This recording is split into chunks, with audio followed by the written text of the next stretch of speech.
Hey guys, it's Alex here, and I'm back with Afan Lido now for the review of the pre-season and European qualification. So to start off, we do have some transfers to go through, and there's actually quite big news. So going out, we let a few players go out on freeze. Alistair Pearson, one of our first young players coming through. Rob Howes, the uh, like fullback. Damien McCarthy, young left mid, along with Seri Williams. They just weren't good enough anymore. Had some loans going out as well, some young players. And then Casey Thomas, he finally left, a legend. He's gone to Dundee now. So hopefully he's in there. He's actually playing for them there, which is pretty good. 29 now, wasn't going to do anything for us, so he had a good career with us. Nigel Hughes went to Walsall, and then Jamie Ingram went to Tranmere. So English clubs are starting to loan our players, which is pretty cool. And then coming in, we've actually, for the first time ever, I think maybe one of the first times ever I've in any Afan Lido saves, I've spent money on transfers. So the big signing, this was just compensation, was and the first signing was Darren McCaw, a 16-year-old Northern Irish player from Glenavon, and I signed him when he was 15, and he does look very good. He got 5-star potential rating. He's a 2.5 star at the moment, but if you look at those attributes, he's got 12 finishing already at 16. Some great, great physicals there. Teamwork, work rate, and determination all in the green. Just needs to start improving a few more mentals and a few more technicals, and he'll start to do really well for us. He's played a few games for us already and scored and assisted, so he definitely looks good. Then we got Billy Miller from Motherwell. He's for 7k. He's a 22-year-old Scottish goalkeeper. I did need backup for Daffyd because when he's injured or not there, we have no one really. So I thought I'd bring him in, especially for 7k. He's got some good stats to work on. The rushing out for 18 is a problem though. That's the only thing. I didn't really look at that properly, but otherwise he looks pretty good. 15 determination as well. He's not doing too bad.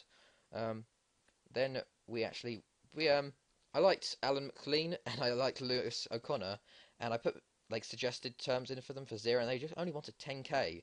And if we look at our transfer budget that we were given for this season, 4.56 million with 26 k wage budget, we could do that. It's so easy. So he signed Alan McLean, the 20-year-old centre mid. So he's actually our player now. So I'm gonna start playing him a lot more. He's got some great mental stats along there. 18 bravery, definitely one of the higher ones. Got some good technique. Just need to start improving these technicals a bit more. Um, and then Lewis O'Connor for 10k also.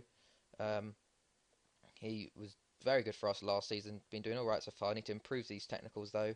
Not as the best mentals compared to McLean, but he's definitely a good player for us. But just by performances. Then I went in for Billy Thompson actually.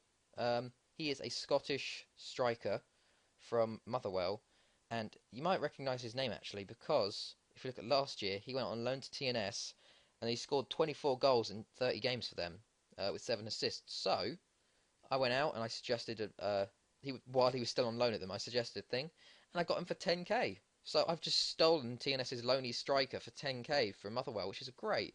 17 leadership, got 10 finishing, starting to improve them. They're all on the edges of going into tens, apart from like tackling and long throws and whatnot, which aren't important really. But he looks very good. He scored 3 and 4, which is very good, and got 3 assists too. So he's looking very good, especially at 19. And then we finally got 2 loans from our affiliate clubs. Colin Nelson, a centre back, very good centre back actually, from Cardiff. So he's going to be one of our starting centre backs in the Champions League games, or European games, whatever. Um, and then Graham Holden, a backup left back from St Johnstone to cover Phil Warlow because we don't really have anyone behind him, as proved from last year with Nick Tandy playing. Was not good enough, but he's got some good work rate and teamwork. And if things go well, I could probably sign these 2 players for cheap as well next year. So in the end, we spent 103k on 5 players, which I'm not going to complain about. Very good there. So especially when we got 4.56 million in the bank. But yeah, so if we go to our fixtures, finally, we had a friendly against Swindon, which we beat 4-1, which is pretty crazy. 3-3 versus Wolves, 2-2 versus Plymouth. So we're doing well against these, well, I think Wolves are Championship and these two are League One, Plymouth and Swindon. And then we had like a morale boosting win here. We had Sut Jeska, a team from Montenegro, first. Away, we beat them 5-0. I didn't think it would be this bad, but like this, we did dominate in this match, but then they had their really poor conditioning. So we got us up before Alex Evans with in the first minute, well, first 10 minutes. Ricky Evans there, then an own goal. Hillier and Wade gave us the lead there, and then we beat them 2-1 at home.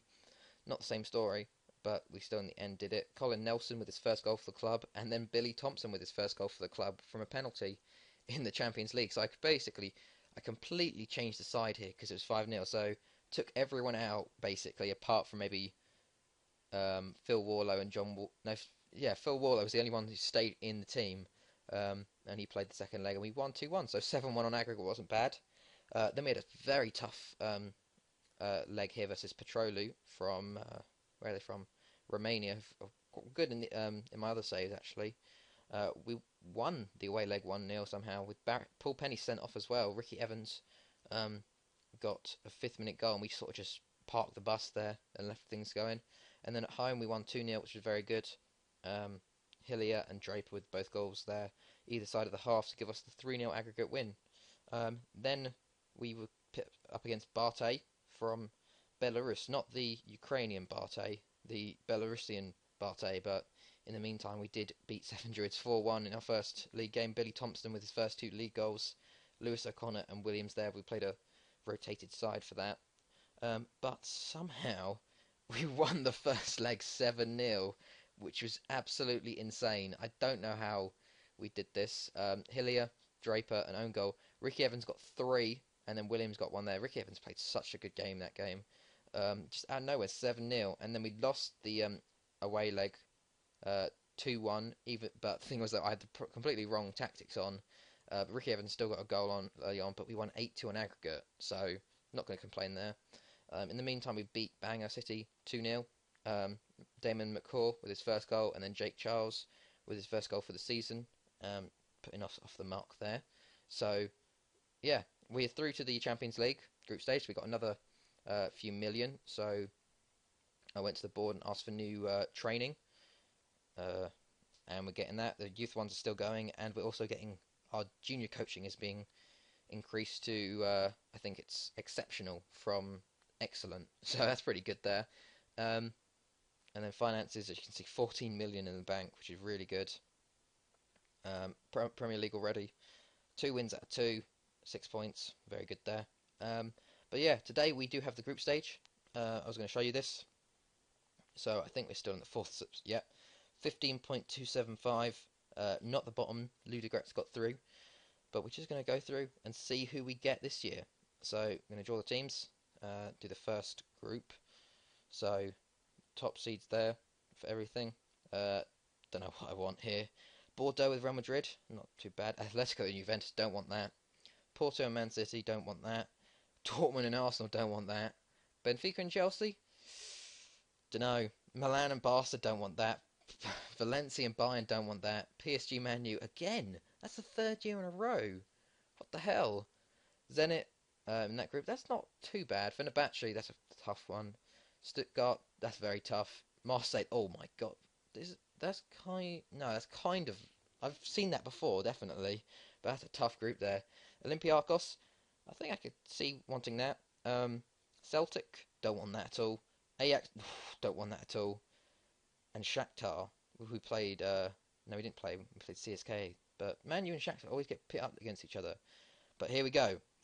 Automatic draw for the last groups here. See who we get. Partizan get Real Madrid's group. Don't want this group. FC20 get one. Don't want Man City. Hearts get that. Don't want this. Olympia got that. Lido.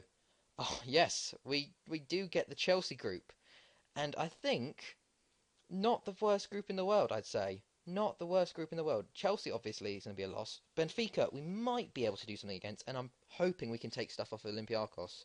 Hopefully the Greeks aren't as good in this one as they are in my Oldham save. But otherwise, that's not too bad actually. I actually wanted to show you something though. You know, I said last year about records, like not conceding the most. That is actually us now, most team conceded, because it counts qualifying too. So we conceded 1 more than actually Olympia here, who are there. So we now have the record for most conceded in the Champions League, which is pretty bad. But yeah, so that's not too bad actually. Chelsea, Benfica, and Olympiacos. So definitely not the worst thing in the world. But yeah, so I'll do that. Let's browse, see if, yeah, there's come out. We represented. Look at that, Corbett Sports Welsh Premier League, and we're handed a tough group apparently. But yeah, so I'll be back with whatever. So yeah, I hope you guys enjoyed this. It's been Alex, and I'll see you guys later.